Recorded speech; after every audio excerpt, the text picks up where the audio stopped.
નમસ્કાર મિત્રો. તો સ્વાગત છે તમારું બધાનું ફોરેસ્ટ વાલા યુટ્યુબ ચેનલના એક નવા વિડીયોમાં. તો આજના વિડીયોમાં વાત કરશું કે પોલીસ ભરતી અંગે છે તે ખૂબ જ મોટી જાહેરાત છે તે યુવરાજસિંહ જાડેજા દ્વારા છે તે કરવામાં આવેલી છે. તો જે બે મહત્વપૂર્ણ અપડેટ આવેલી છે જે તમે સ્ક્રીન પર જોઈ શકો છો તેની વાત કરશું, અને સાથે સાથે જે વ્યાકરણના પ્રશ્ન છે તેની વાત કરશું, અને ડોક્યુમેન્ટ વેરિફિકેશન માટે ઉમેદવારોને છે તે કઈ તારીખેથી બોલાવવામાં આવશે, અને જે પણ મિત્રો ફાઇનલ સિલેક્શન થશે તેઓને જિલ્લા ચોઈસ પસંદગી કરવામાં આવશે કે નહીં, એટલે કે જે તેનો જિલ્લા પસંદગી ચોઈસ આપવામાં આવશે કે નહીં તેવી સંપૂર્ણ માહિતી છે તે આપણે આજના વિડીયોમાં વિગતવાર છે તે મેળવવાના છે. તો જો ચેનલ પર ન હોય તો ચેનલને ખાસ સબસ્ક્રાઇબ કરી લેજો. તો હવે શરૂ કરીએ આજનો આ વિડીયો. તો પોલીસ ભરતી અંગે છે તે સૌથી મોટી જાહેરાત છે તે યુવરાજસિંહ જાડેજા દ્વારા કરવામાં આવેલી છે કે એલઆરડી ડેવી લિસ્ટ છે તે અંદાજિત તારીખ છે તે જાહેરાત છે તે કરી દેવામાં આવેલી છે. અને સાથે સાથે જે બે મહત્વપૂર્ણ અપડેટ છે તેની પર આપણે આગળ વિડીયોમાં વાત કરશું, અને વ્યાકરણના પ્રશ્નો અંગે ભરતી બોર્ડે શું કહ્યું તેવી તમામ માહિતી છે જે આજના વિડીયોમાં આપણે મેળવશું. તો તમે સ્ક્રીન પર જોઈ શકો છો કે યુવરાજસિંહ જાડેજા દ્વારા છે તે ટ્વિટર દ્વારા છે તે માહિતી આપવામાં આવી હતી કે લોકરક્ષક એલઆરડી અને પોલીસ ભરતી અંગે છે તે માહિતી આપવામાં આવેલી છે કે લોકરક્ષક દળ ભરતી પ્રક્રિયા છે તે હવે અંતિમ તબક્કામાં છે. એટલે કે તમામ ઉમેદવારો માટે છે તે એક ખુશીના સમાચાર કહી શકાય કે જે લોકરક્ષક એલઆરડીની જે ભરતીની પ્રક્રિયા છે તે અંતિમ તબક્કામાં છે તે ચાલી રહી છે. અને પરીક્ષાના ગુણ ચકાસણી, રીચેકિંગ, ઓએમઆર સીટ છે તે ફરીથી ચકાસણી અને સીસીટીવી કેમેરાથી તપાસ સહિત મોટાભાગની પ્રક્રિયા છે તે પૂર્ણ થઈ ગઈ છે. એટલે કે આપ તમામ મિત્રોને ખ્યાલ હશે કે આપણી એક્ઝામ છે તે જે ઓએમઆર સીટ છે તેની તમામ માહિતી છે જે છે પ્રોસેસ, એટલે કે માહિતી મુજબ પ્રોસેસ પૂરી થઈ ગઈ છે. અને સીસીટીવી કેમેરા જે તપાસ માહિતી છે તે મોટાભાગની પૂર્ણ થઈ ગઈ છે.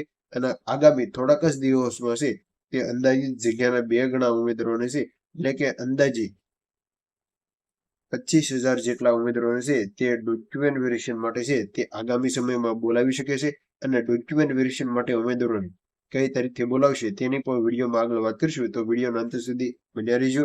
ત્યાર પછી વાત કરીએ તો જેવું ડોક્યુમેન્ટ વેરિફિકેશન યાદી છે તે જાહેર થશે તો આ ડોક્યુમેન્ટ વેરિફિકેશન પ્રક્રિયા સપ્ટેમ્બર મહિનામાં છે તે શરૂ થવાની છે.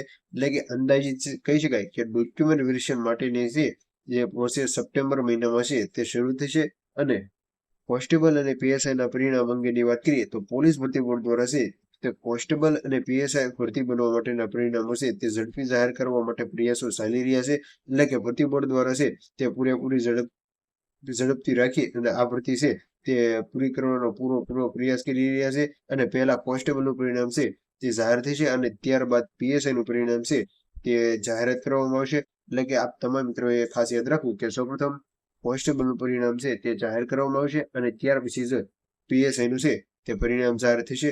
જો આવી રીતે છે રિઝલ્ટ છે તે જાહેર થશે તો જે પણ ઉમેદવારો પીએસઆઈમાં પાસે છે તેવા ઉમેદવારો પણ કોન્સ્ટેબલમાં છે તે ડીવી લિસ્ટમાં છે તે ડોક્યુમેન્ટ વેરિફિકેશન કરાવશે. અને ત્યાર પછી જેવું પીએસઆઈનું પરિણામ આવશે તો તેમાં જતા રહેશે. તો આવું થતા છે જે અંદાજિત જે પીએસઆઈની 300 થી 350 જગ્યા છે તે કહી શકાય કે લોકરક્ષકમાં સીટ છે તે બગાડી શકાય. તમારું શું કહેવું આ વિશે તે ખાસ કોમેન્ટમાં જણાવજો. હવે વાત કરીએ તો ભરતી બોર્ડના લક્ષ્યાંક છે કે ઓક્ટોબરના અંત સુધીમાં બંને પરીક્ષાના પરિણામ છે તે જાહેર થશે. અને તેઓમાં અંતે ડિસેમ્બર સુધીમાં છે તે નિમણૂક પ્રક્રિયા પણ આપી દેવામાં આવશે. એટલે કે તમામ મિત્રો છે તે ભરતી બોર્ડ પણ ઝડપી છે તે કરી રહ્યું છે કે ઓક્ટોબરના અંત સુધીમાં છે તે બંને, એટલે કે એલઆરડી અને પીએસઆઈ બંને પરિણામ છે તે જાહેર થઈ જશે. અને ડિસેમ્બરના અંત સુધીમાં છે તે ભરતી પ્રક્રિયા છે તે પૂર્ણ કરી દેવામાં આવશે.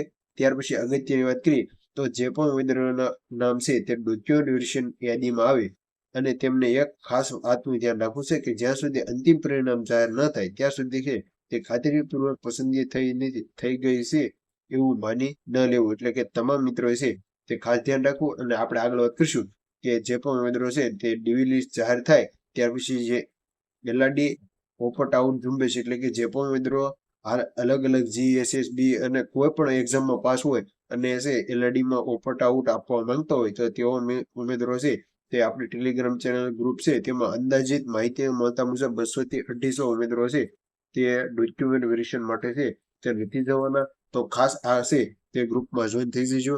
ત્યાર પછી વાત કરીએ તો પોલીસ કોન્સ્ટેબલ ભરતી અંગેની મહત્વની જે બીજી છે, જે આપણે ટ્વિટર દ્વારા સંજય ચૌધરી સાહેબ દ્વારા છે તે આપવામાં આવેલી છે તેની વાત કરી, તો કોન્સ્ટેબલના ડોક્યુમેન્ટેશન માટેની છે તે વિગતવાર માહિતી અહીંયા આપવામાં આવી છે કે પોલીસ કોન્સ્ટેબલ ડીવી લિસ્ટ છે આવે તો તરત ખુશી થવાની જરૂર નથી, કારણ કે ડીવી લિસ્ટ છે તે ઘણા ઉમેદવારોને એટલે કે લગભગ 24,000 જેટલા ઉમેદવારોને છે, એટલે કે જગ્યાના 2 ગણા ઉમેદવારોને છે તે ડોક્યુમેન્ટેશન માટે બોલાવશે અને સામાન્ય રીતે ફાઇનલ મેરિટ છે તે ડીવી લિસ્ટ કટ ઓફ કરતા 5 માર્ક જેટલું વધારે હોય છે, એટલે કે અંદાજિત આપણે લઈએ તો ફાઇનલ મેરિટ છે જે ડીવી લિસ્ટ કરતા છે તે 5 માર્ક જેટલું વધારે રહે છે. પોસ્ટ મુજબ છે તે વધારે જણાવ્યા મુજબ આ વખતે ફાઇનલ મેરિટ છે તે વધારે ન રહે તે માટે છે તે આપણે પોલીસ ઓપટ આઉટ અભિયાન છે તે ચલાવવામાં આવશે અને તે માટે સૌનો સહકારની જરૂર છે.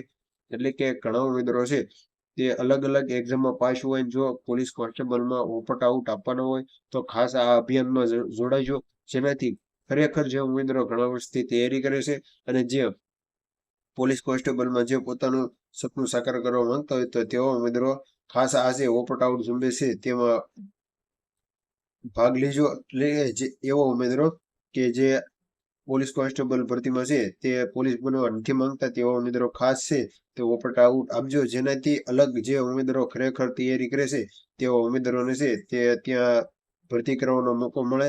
તો જો આજના વિડીયોની માહિતી સારી લાગી હોય તો તમારા મિત્રોને ખાસ શેર કરજો અને પોલીસ ભરતીની તમામ માહિતી મેળવવા માટે છે તે ચેનલ ઉપર જો નવું હોય તો ચેનલને ખાસ સબસ્ક્રાઇબ કરી લો.